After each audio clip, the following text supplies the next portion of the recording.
there's an enormous dysfunction and lack of wellness in the way we work, which is about a third of our lives. So social health is a technique and a strategy to function better. We talk about physical health and mental health, particularly at work, and we know, for instance, that that is a composite of looking after your nutrition, your exercise and your sleep. That's a pretty universal way of looking after our health.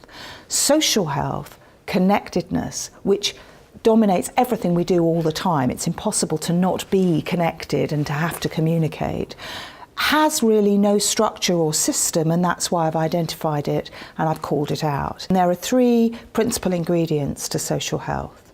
One of them is looking after your knowledge.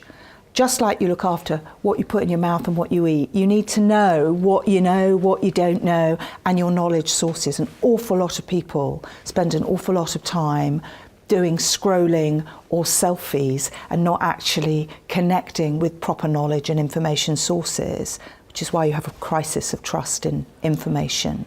Networks is the second, and I say networks, not networking. Have a system around managing your relationships, a people base comprising relationships that you've made and built and nurtured. The truth is, and the data and the science supports this, you are just as likely to have a life-changing insight to find the job you never thought you'd get in a random encounter. So be careful about thinking that it's the best use of your time to go to something that's billed as a networking event.